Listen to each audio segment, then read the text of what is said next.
திமுக செயல் தலைவர் திரு மு.க. ஸ்டாலின் அவர்களின் தலைமையில் அனைத்து கட்சியின் சார்பாக இந்த மத்திய மாநில அரசை கண்டித்து தமிழக முழுவதும் விவசாயிகளுக்காக போராட்டம் நடந்து கொண்டிருக்கிறது. இந்த கும்பகோணத்தில் அனைத்து கட்சி அழைப்பை ஏற்று நகர் முழுவதும் கடைகள் அடைக்கப்பட்டுள்ளன.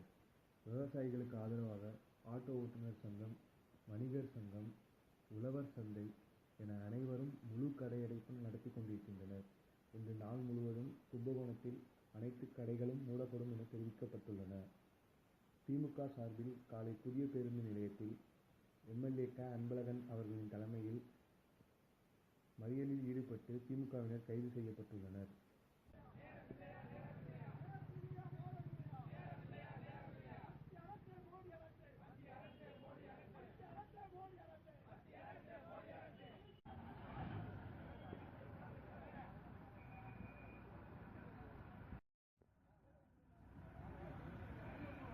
எதிர்கட்சி சார்பாக போராட்டம் நடந்துகிட்டு இருக்கு.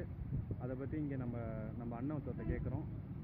சொல்லுங்கண்ணா, இன்னைக்கு தமிழ்நாடு முழுக்க போராட்டம் நடந்துகிட்டு இருக்கு எதிர்கட்சி சார்பாக.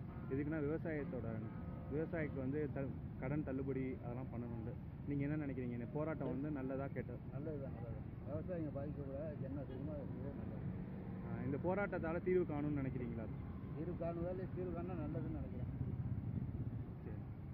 அப்புறம் வந்து ஐயா கண்ணு தலைமையில் அங்கே டெல்லியில் போராட்டம் நடத்திட்டு இருக்காங்க.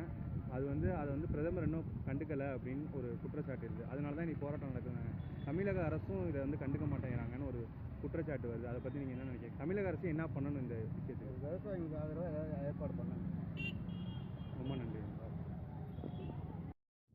இன்று போராட்டத்தில் ஈடுபட்ட அனைத்து கட்சி தலைவர்களும் அனைத்து கட்சியினரும் கைது செய்யப்பட்டு திருமண மண்டபத்தில் வைக்கப்பட்டுள்ளனர்.